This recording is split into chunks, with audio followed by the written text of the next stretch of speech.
Hello, everybody, and welcome to That Real Texas Team podcast, episode 28. And we're here today to talk the 53-man roster, the practice squad, and all the other transactions that have been going on. With me today to talk Texans, Chris Freeland of That Crazy Podcast and Talk. You can find him on YouTube. Go check out his podcast. Also with me, what is this, your third show with us now, Mike? Yes, sir. We got Mike from Mass 3 Productions. Go check him out as well on YouTube, videographer, photographer. Please like and subscribe to their channels. And then go ahead and subscribe here. We're at 93 subscribers at the time of this recording. And I'd like to see that number get to 100 before the season starts. But again, that's all. Let's make it happen. Big week for the Texans as far as cut down day goes. D'Amico Ryans and Caserio had a lot of tough decisions to make, and a lot of tough decisions were made, and a couple surprises. I'm not gonna lie, I didn't expect Case Keenum to be put on IR. I didn't realize he got hurt. I don't remember that happening, but I guess maybe that's why Tim Boyle got a lot more reps there at the end. But regardless, he's not even on the practice squad. So first off, boys, how we doing? What's going on? What's cracking? You can leave with this one, Chris. You can leave with this one.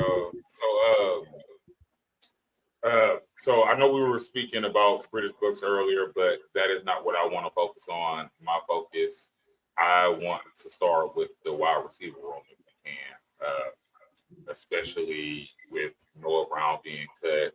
So I know last show we were speaking about, especially me, I'm real big on Mitch. I'm real big. I am real big on him. So that's I want to see him do great things, and to see people. I saw a bunch of little inklings running around there about a lot of people were trying to trade for Mitch. Before the final cuts happen, and that also tells me something. So, what do other teams see? I also believe that he needs a chance to see what he can do, especially with Stephon Diggs being there. I think that it's going, especially for him and Xavier Hutchinson, it's going to open up so much that I feel like CJ's gonna have a field day as long as they catch the ball. That's important. And it's a real important thing. I think CJ's gonna have a lot of easy, even though he's the type of person I want to throw it down the field, but he's also I'm gonna make the right play. So I think he's going to have a lot of easy passes. I think we have an extremely strong wide receiver. Yeah. I don't know anybody was expecting us to necessarily keep 7 wide receivers. Steven Sims. I thought it was a chance. I mean, with the amount of bodies that we had, I mean, there was definitely a really solid chance. But I felt like that would mean that there would be a cut to the running back or the corner room that we weren't expecting. Instead, it was Case going on IR and not bringing a third quarterback for being Tim Boyle. Yeah. So those two moves, I feel like, kind of freed up this 7-person wide receiver room. And, Steven Sims, Mechie, Hutchinson, Diggs, Tank Dell, and Nico Collins, as well as the vet, Robert Woods. I mean, that's honestly, even with Noah Brown gone, that's still a really, really, really solid top 4, regardless of who you put in that 4th spot. I honestly believe they saw the same thing that I think I started to see at some point, that Xavier Hutchinson is your Noah Brown replacement. There's nothing that Noah Brown does better than him. He's not faster. He's not bigger. He's not stronger. Doesn't have better hands. He's just, to a point, Xavier Hutchinson might be more useful because they use him in other places. Whereas Noah Brown couldn't be used because he was always hurt. But we're not going to talk about that. I'm going to leave that alone. Yeah. You're not wrong. Noah Brown missed a lot of time last season, but the games he was on the team, game, he was electric. I think there was week 10 and 11 or week 9 and 10 against the Bengals, and he had like 325 yards. Mm-hmm. Cincinnati and Tampa Bay. Yeah, I mean, he tore him up. But was that because he was good, or was that because they were throwing the ball to him? It's because they were throwing the ball to him. Everybody and their mom missed that game. The only thing I will give him, not sure if it was I think it was Cincinnati game. He did have a big tackle that he broke at the end of that game. That's the one thing I will give him, because he got more yards than needed. Because I think he was the reason the field goal was set up for that game. And like I say, I was watching. I watched CJ, and I realized CJ was him watching that Tampa Bay game. That was CJ coming out party. Yep. Like, I could not believe what I saw, and not just from CJ, from Baker also. Yeah. So okay. Yeah. So do you think this obviously, I think the top 3 wide receivers that we have right now, plus Dalton Schultz, plus Joe Mixon, I feel like this is without a doubt, week 1 on paper, the best offense the Texans have ever fielded. No question. That's easy. There's no question. There's really not another. I mean, like, maybe there was like one year where it was like Schaub, Arian Foster, Andre Johnson, Kevin Walter, and Jacoby Jones. And that's the thing, to compare Kevin Walters or Jacoby Jones to any of those 3 on that list. Yeah, I know. Look, Jacoby Jones. Jacoby, rest in peace. But rest in peace. Let's be honest. Yeah. No, I mean, and he was our punt return, kick return guy. He was, that was his main thing, but he was Jacoby Jones, but he didn't start even looking worth anything until he got to Baltimore. He was a very good kick returner for us. That was it. He didn't do anything special for us. And then he caught some really big passes in the Super Bowl for Baltimore. Yep. That's it. Rest in peace to Jacoby Jones. One of my friends that is a Ravens fan, he compared Jacoby Jones to David Tyree. Oh, that's disrespectful. To who? Which one? Well, David Tyree did significantly less, in my opinion, than. But he was there, and that's what he said about Jacoby Jones. Jacoby was there that one game. He can't even name another pass that Jacoby caught while playing for the Ravens, other than those. I was like, I can think of some Texans ones. Yeah, that's what I say, and that's why he said I didn't look at him before he was a Raven. I was like, okay, for the Texans. He caught some great passes. He also dropped some great passes. That he did. Oh, and I think he's the one. Isn't he the one in the Super Bowl? I thought he was going to drop them. My bad. I'm sorry. I thought he dropped those passes in the Super Bowl, though. But he caught them. Yeah. No, I mean, you guys remember that punt return? I think he called fair catch and then tried to. It was against the Titans. He called fair catch and then it went right through his hands. Like he had his hands way out here. And it just went right through his hands. And then there was some crazy call where they ended up not calling it a fumble or something because they wasn't sure he touched it. They couldn't. I was like, wow. Yeah. Every part of me was watching that, and I was like, okay, I've returned kicks before, and I could have sworn every coach tells you to put your body behind it, even if you use your hands. You put your body behind it. Yep. He tried to catch it like a center fielder. It was. Yeah. Can't catch. No. Yeah, don't make me mad at Jacoby again. Let him have that one. Yeah. Look, return specialist for the Texans. Absolutely. Still a Super Bowl champion. He was a big part of that. It's true. Another thing we were going to talk about the quarterback room. Case Keenum going on IR, Tim Boyle not getting brought back on the practice squad. Means CJ Stroud and Davis Mills are the only 2 active quarterbacks on the roster. We did bring in Caden Slovis, who was a camp arm essentially for the Colts this season, and he's on our practice squad. But with the rule change not going into effect, the NFLPA saying you can't have an emergency third quarterback on the practice squad elevated an infinite amount of times. That changed, I think, the way that the Texans were going to construct this roster. They say Casero said it didn't, but I think he's lying. Yeah. I think he's lying on this one. There's no way that they couldn't have changed your mindset, because just like we know there was no question whether Case was going to be a part of this team. We all felt it, knew it was going to be a thing. They've even said it now with him being on IR. He's going to be in the facility every day. He's going to be in the quarterback room every day. But there's no chance of him playing. Yeah. Yep. They ended up keeping 5 running backs. Dare Ongabwale, our emergency kicker. Damian Pierce. Dude, he's so versatile. And I think I love him. I don't care. I love him. He won a game for us too. I don't care. Yep. And I mean, Murray had a place on this team. Mm-hmm. Oh yeah.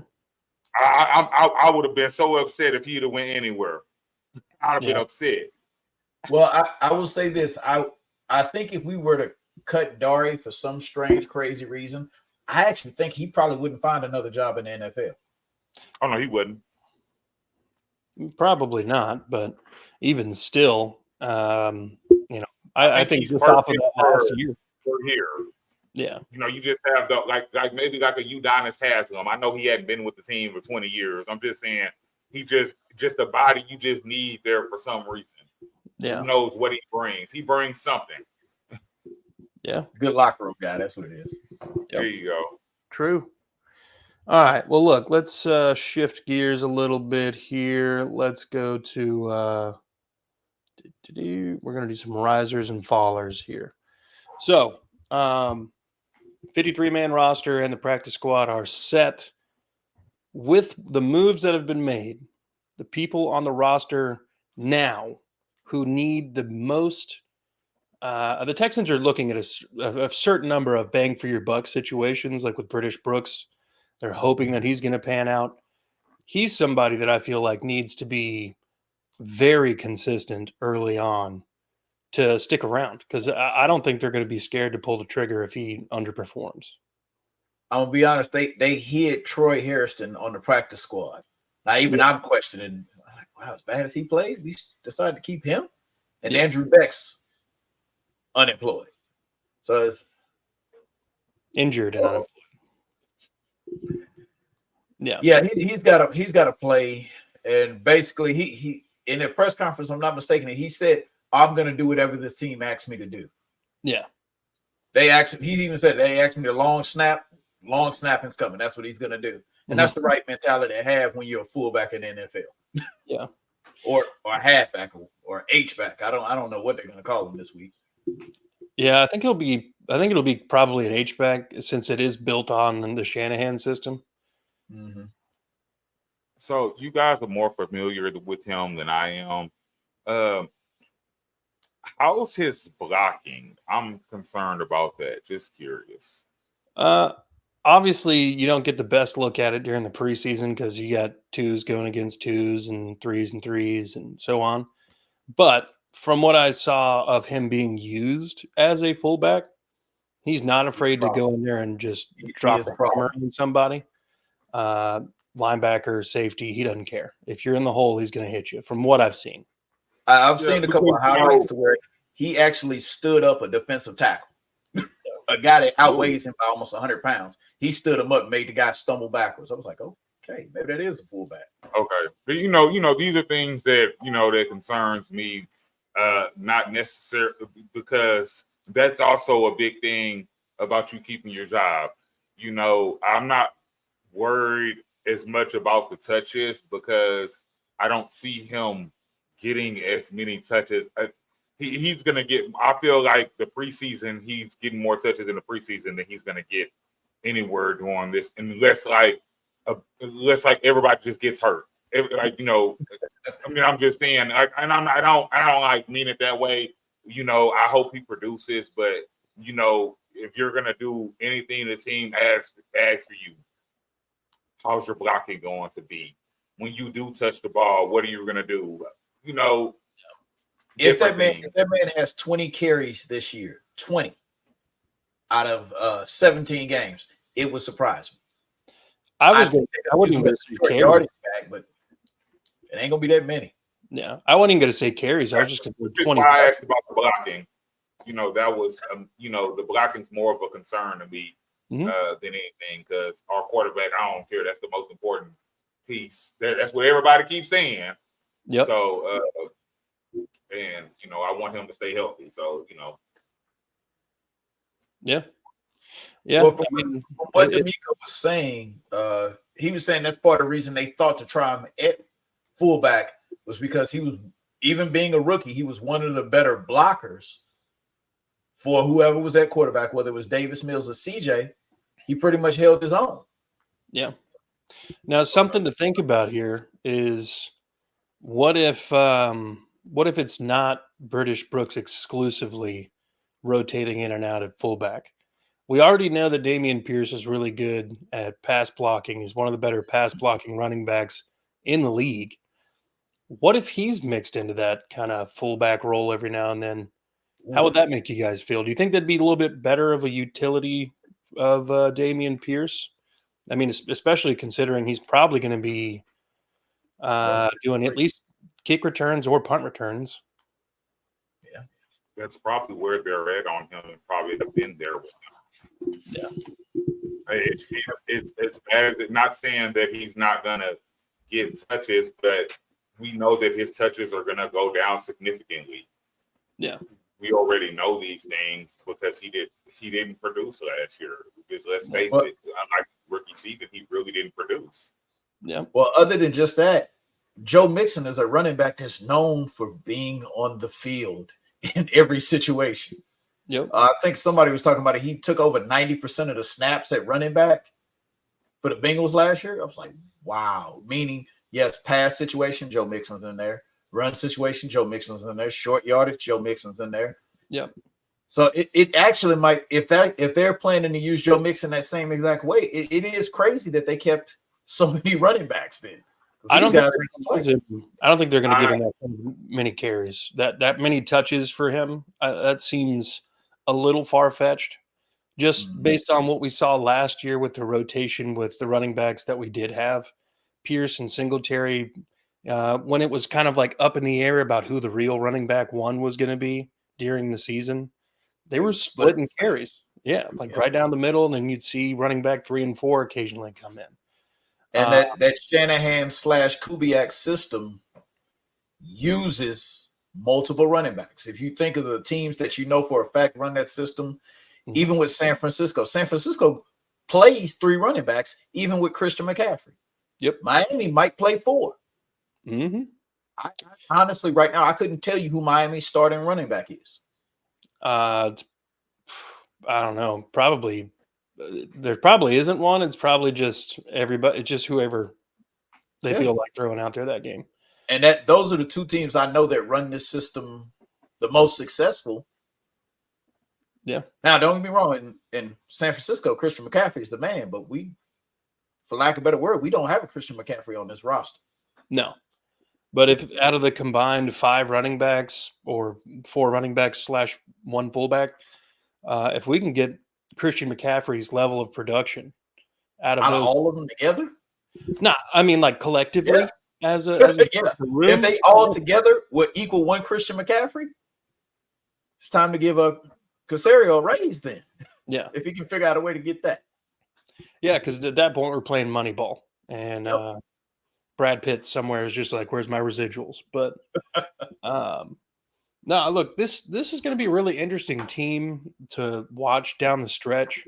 I think early in the season we're going to have some struggles, kind of getting the offensive line, I don't know, in step with each other. Because I feel like Juice Scruggs and Kenyon Green need to get a lot more reps. And I think they're going to be the issues early on. I actually have to say, I'm a little nervous that Laramie hasn't played yet.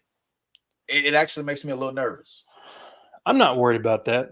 Well, I know he's going to be good, but Kenyon next to Laramie, he hasn't worked with him. That's true. That doesn't really, but as of right now, that doesn't really bother me. I honestly think that was a keep him healthy type thing because the thing about it is Laramie's the next closest thing you got to Trent Williams. I mean, let's face it. I mean, I had a real problem with his false starting when he first came here. That was a real issue to me with him. He still does that. Mm-hmm. But to watch and see what he does is amazing. He is really amazing. So him not getting those reps, as long as he's practicing, I'm not really worried about the end game. It's from him. The others, and especially because we pay him too much money. Just pay him too much money. Yeah. I will say the thing is, as we were saying before, that Cleveland playoff game, I was in the building watching that. And what he did to Myles Garrett was a work of art. You couldn't even tell Myles Garrett was even on the field. And every snap he was against Laramie Tunsil, CJ didn't even smell his aftershave. He didn't touch him at all. Yeah. And I was like, wow, this is why we pay Laramie. Yeah. We've never had a left tackle like this. That was another issue we had with our Deshaun Watson era. He would literally have to feel someone coming from his left side every single time. Countless times I watched what they called him Houdini, the man's Houdini, because he can feel them coming up behind his back because we never had a left tackle to be able to help that man grow as a quarterback. We had him I think we had Dwayne Brown, Deshaun's Dwayne Brown was pretty good. He was pretty good. But after Dwayne got traded, we did not address tackle nearly enough to make Deshaun Watson's life. I think did he come in at the end of Deshaun? No, Laramie played 2 years with Deshaun. Yeah. He played 2 years with him. Deshaun just had he sat the second. He played the first year. That's what they brought him here for Deshaun. And then that the year that we were really bad, and then Deshaun sat. No. Well, no. Deshaun led the NFL in passing yards, touchdown, QB rating. He had his best year ever. Is how Cleveland ended up paying him because Laramie was there on his left-hand side. Well, they were all career numbers. I love y'all so much. Cleveland did us the biggest favor. They paid him, and then exposure. Y'all saw they had to restructure his contracts. I read that and I laughed. I was like, oh, the gift that keeps giving. It's just the gift that keeps giving to me. I love it. I love it because then he was on the sideline and he had to be in the building. Like, no offense to him. I'm glad he got his money. His agent's amazing. Deshaun Watson has an amazing agent. I don't care what anybody says. Amazing agent. Yep. Well, with that, be a little nervous because that is CJ's agent as well. Mm-hmm. Everybody was all nervous as hell about that when that was announced. So just when it comes time to CJ, just write the check. Don't argue. Just write it. No, they gonna pay CJ though. Oh yeah. And unless he has a significant drop off this year from what he did last year, they're not gonna have. They didn't have a problem to paying Deshaun Watson. No, there was other issues with that. It wasn't about money. Well, they know his issue. The Texans knew his issue with massage envy. They knew what his problem was. That wasn't a secret. Yeah, exactly. Yeah. So, worst kept secret ever. As far as those things go, but now we have a kid that comes in here, a young man that comes in here and carries himself well, and I like that. I like watching him do interviews. I never. Deshaun Watson's interview, they're boring. I've never enjoyed watching. Didn't he have a podcast? Oh, I don't know. If I'm not mistaken, Deshaun Watson has a podcast. No. I don't know why. I don't know why anybody would want like he's like got a lazy eye or something. I love Deshaun Watson, but Deshaun Watson's too laid back to me. Yeah. It's not even that. he shouldn't be speaking to the public. He just needs to be quiet for a little bit. Go play also- football good. Yeah. Do that first. Yep. But yeah, I think he should just play football. I think that he should. You know how they talk about Michael Parsons has this podcast and he ain't done nothing.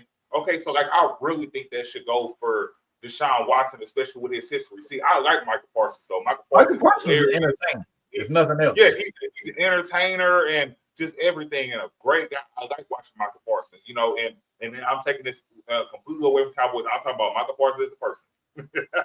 we'll make sure we get that clear. Love him as a person, you know, and he's possibly on the wrong team, but we'll get to that later. I'll be honest. I don't feel that way about Deshaun Watson. I don't even know to say if Deshaun Watson's teammates liked him when he was here. Not saying except for D-Hop because they're Clemson boys. Yeah. That might be. Yeah. So, all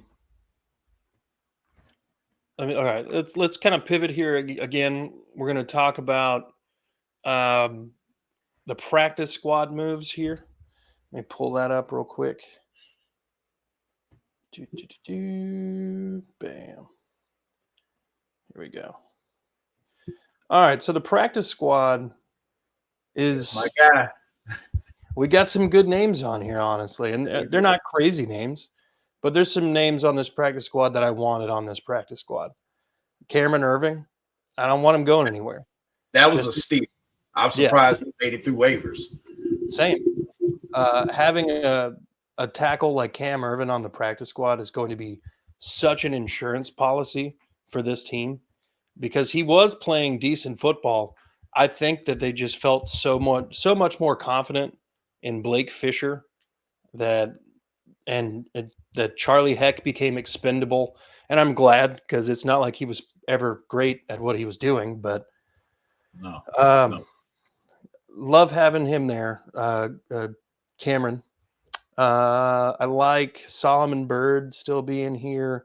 I wish there would have been Ali Gay, but I'll take Solomon. Yeah. Ali Gay, yeah, he goes up to Tennessee. I think he's actually on the active 53 right now for Tennessee. And he deserves it. He deserves it. I just wish it wasn't the Titans. Same. The BYU boy, Keaton Slovis, as I mentioned, the only quarterback on the practice squad. And then, of course, our boy J.J. Taylor, Max Tooley, Zeke Turner. Max. I mean, it's not bad. We got some interesting practice squad guys here. I'm not going to lie.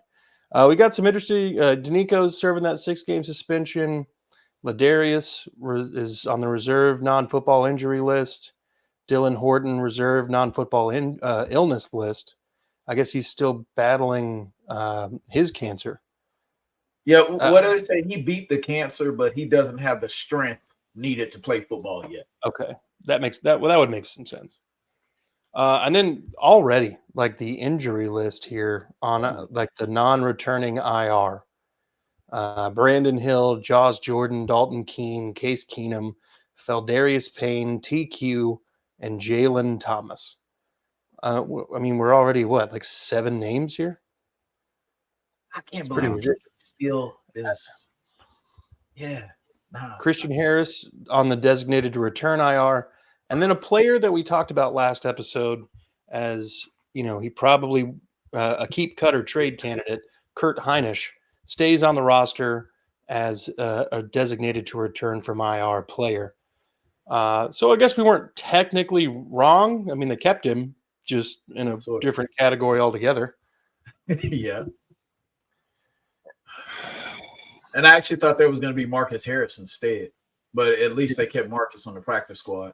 Yeah. I hope he can develop. Anytime we get SEC guys, I'm excited because usually, I mean, it's the best conference in college football, in my opinion. And usually you get dudes there who are used to playing high-quality teams, high-quality players, and that iron sharpens iron, as D'Amico's very often said. So I think Marcus Harris has a good chance to develop on the practice squad. Are there any areas on the roster currently that you guys are now feeling could use some help or are under addressed. Maybe the names that are there aren't sexy enough for you. Cornerback room. Corner. I said cornerback room. Yep. Mm-hmm. Okay. I mean, we're looking right here. Can we get to that? I do want to. I'm terrified if Jeff Okudah has to play football. Yeah. We've got five total corners on the team. I think that means that Petrie locked up the nickel spot. That's why we let Des King go. I think Okudah is the backup to Lassiter and Stingley. Miles Bryant is the backup at slot. And then Chris Boyd is just a general backup, but mostly a special teams guy. And with that just right there, did that make anybody feel comfortable? No. Mm-hmm. It made me squirm in my chair a little bit more. I was like, oh, crap. Well, I think because, some of the other guys that we were talking about is like, how are they going to make this team? Eric Murray and MJ Stewart. Those guys, I feel like, are like the reason that they're still here is to continuously add depth at safety and corner. If Petrie is truly playing that star position and playing nickel a lot, then Kalen Bullock and Jimmy Ward are the starters at safety, and we really have 6 corners. I feel good about that situation, thinking about that Kalen Bullock is going to find a way to get onto the field and actually contribute now. But like I said, the guy's fast. Yeah. He has showed a lack of fear tackling, which has completely caught me off guard. I thought he couldn't tackle. So showing what he showed already, I was like, okay. Yeah. I actually thought there was a chance Jimmy Ward might have to start worrying about his longevity in the position, but then they gave him a contract extension. Which is surprising given his age. As hell. Yeah. I was like, damn, okay. Yeah. I mean, D'Amico must owe him some money, or he's got some dirt on D'Amico or something. Yeah, he's got some unsavory pictures of him or something. So you don't want this kid now. So I am worried about the cornerback room. I'm always worried about our secondary. But what I also think that they also are trying to get at, like you say, it's D'Amico. This is like a 49ers type of thing. I think they're also trying to have more, let's get to the quarterback. Yeah, I get it. But I think because a lot of teams where their defenses are really strong, they're getting to the quarterback. They don't really just have these crazy. You might have your one guy. We got Derek Stingley, your one guy that's your lockdown corner, and then a bunch of who knows what they might do, and then a bunch of guys on that line that's just go scare the quarterback, because all you got to do is make the quarterback make a mistake. Yep, that's all you got to do. Well, let me ask you a question. Out of all those guys we named at cornerback, you tell me you wouldn't take Xavier Howard over at least 3 of them? I think all of them except for Derek Stingley. All of them except for Derek Stingley. That's but see, okay, so there has to be a reason though that they didn't go, because I wondered about Xavier Howard. There has to be a reason they didn't get him. You Google his name, you'll see part of the reason why it might have been a little bit of a pause. Yeah.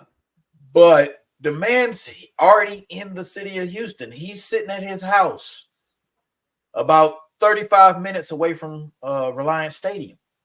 NRG, yeah. Yeah, NRG. I'm sorry. Yeah, I tell you how long I've been here. Yeah, he's right down the street from there, and he's screamed and yelled that he wants to play in his hometown. Yep. And we don't have a better option already on the roster. Now, I'm having faith in D'Amico, knowing that he knows what he knows. Yeah, okay. But damn, Jeff Okudah? Yeah. Yeah, I think I thought he was going to be better. Everybody did. He's one of the highest drafted cornerbacks in NFL history. Yep. I think he was top 5, right? Yeah, he was top 3. Oh, really? He was he was the 3rd pick. Damn. Yeah, it's terrifying because we have a 3rd pick. Yeah, well, he's already shown more promise than Okuda has. Every single day. And that's my I point. think Jeff so. Let's Okuda think about it like never this. He might look better. He might. D'Amico might figure something out in a way to use him. That's what I feel like. D'Amico is really good at figuring out how to use guys that to fit their role in a different way instead of trying to force them. That's the reason I feel like San Francisco is so good. Like I mean, they have really good players. Don't get me wrong, but a lot of those players they developed. Except for Christian McCaffrey, obviously, and Trent Williams. We're not going to go there, but a lot of them they developed. They put them in roles and made them work the way. Come on now, although we don't know if Brock Purdy's a great quarterback, he looks like one. I'll say this: he's a good quarterback. I'll say that he's a good quarterback. I don't know about great. The best good when you're super that's what I'm saying. But they make him. That team makes him look like one though. That system makes him because I don't think I agree. I don't think he's a great quarterback either. I also think he's a good one because Jimmy Garoppolo won a lot of games, went to the Super Bowl also. Yeah, and he's almost out the league. Did he have a job? That's what I'm saying. He's almost. If he ain't out the league, he's almost out the league. Yeah. Sheesh. Yeah. So sorry about that, guy. I know I keep getting a sidetrack, but when we get to talking sports, my mind gets all over the place. And apologize. Oh, you're good. You're good. So, All right. So is Noah Brown? Do we know if Noah Brown's been signed anywhere? Obviously, he's not on our practice squad. Washington Commanders. He's a Commander. Yep. Makes I sense. like that. Just trade. That's a good fit for him, actually. Yeah. I like that for him because that's what might help Jaden Daniels win that Rookie of the Year. It sounds crazy. Now, I will admit, there's going to be some moments this season that we see Noah Brown do some things for the Commanders. And we're like, damn, I wish he was here. Yeah. And when we say that, Tank Dell's going to put up a 200-yard game. We're going to be like, nah, he's okay over there. We're good. I think we're all right. Yeah. I think you're right. I think there's going to be some games where we're going to look at him. Well, and something to put in perspective here is like it's Scary Terry in Washington, and then Noah Brown, and then like Daimi Brown, and then I don't even know after that. They don't have a lot of wide receivers. He might be stepping into wide receiver 2 as a guy coming off the Texans. And that's the thing, because they just gave away a receiver. Jahan, yeah, to the Eagles, a division rival, and they just shipped him off for nothing. Ugh. That's one of those moments. Either it's going to go really good or there's going to be a GM on unemployment. Yeah, and that's a first-year head coach with the Commanders, at least, Dan Quinn. He's got a chance. He's got 3 years. He's gotten 3 years. He's going to get it at least. Yeah. They said that about Lovie Smith too, but see, Lovey's done this job before, and he still wasn't good at it. Yeah, I mean Dan Quinn has too, but I don't think a lot of what happened with Lovie Smith being here was 100% on Lovie Smith. No, there were a lot of players that were in that free agency pool. Yeah, they wanted Josh McNown. They did. I honestly believe that. Yeah. Oh, I do too. I believe they wanted Josh McDowell and settled for Lovie Smith because I'm sorry, but it really aggravates me when we talk about the Lovie Smith thing and them hiring him because it was just one day, oh yeah, they're gonna get Josh McDowell, and then everybody's like, that's the stupidest thing you can ever do, and all of a sudden Lovie Smith's the head coach. Yeah. No one even knew that he was even supposed to have been in the running. And it really angers me because I didn't want him as the head coach. No offense, Lovie Smith. Love you. I know you went to a Super Bowl. You were a head coach in this league. I could never do what you do. But they were wrong for that. Technically, if you're going to stumble into anybody, stumbling into Lovie Smith's not that bad. It could have been worse. Yeah. Yeah. And Lovie Smith did us a favor. He got his CJ. So. Bro, I wanted people, let's build a Lovie Smith statue. Yeah. I want it. Yeah. Look, I grew up, my dad's a Bears fan. So when I was growing up watching the Texans and we were very, very bad, the Bears were not very, very bad. And Lovie Smith was a big reason as to why they were great. Him and like that phenomenal defense that they were running with Urlacher and Lance Briggs and the interchangeable all-star front seven, basically, and then just could not find an offense. When he was in Chicago, they had a couple losing seasons, but he was fired after a winning season. Yep. In Tampa, he was handed literal shit, and they were like, fucking figure it out. And GM's not willing to give any money. Caserio wasn't trying to give out any deals because we were still eating a lot of Deshaun Watson's money. Well, and I think at some point they actually did have a little bit of faith in Davis Mills. They thought he could be the guy. Yeah, I think they did, but they didn't help him at all. Davis Mills also didn't have anything. Real quick, while we are speaking on Davis Mills, that's another thing. When we speak about the quarterback room and the receivers we have in the upgrades, I feel like Davis Mills will also be better. Yes. If that makes sense. I think people want to down talk Davis Mills and poop on him. And like, I really don't like that because Davis Mills literally had nothing. We're not going to act like he had anybody to throw the ball to because he did not. Nico Collins was always hurt. Yep. Everybody knows that. I don't care what anybody say. I didn't know Nico Collins was good until last year. He was always hurt. I did from nobody. Watching him in college, I knew he had potential. But that means nothing to me from college because college and the NFL are two different things. And he was always hurt. Like, he's a nice, big, fast guy. And last year, 1,200 yards? Who saw that coming? Nobody. I didn't see 1,200, but I saw him doing. And it only happened because Tank Dell got hurt. That's the only reason he got 1,200, in my opinion, because really everything's on his shoulders. Well, I will say this: like we've already talked about it. The Texans have 3 number 1 receivers. I could see all 3 of them with 1,000-yard seasons. Yeah. Oh, easily. The only way it wouldn't happen is if Joe Mixon has a 1,000-yard season. Yeah. We just start running the ball successfully. Is the only way you won't see 3 of those guys. Yeah, and DeMeco Ryans before the season, and really anybody in the front office has been saying they want to run the ball consistently.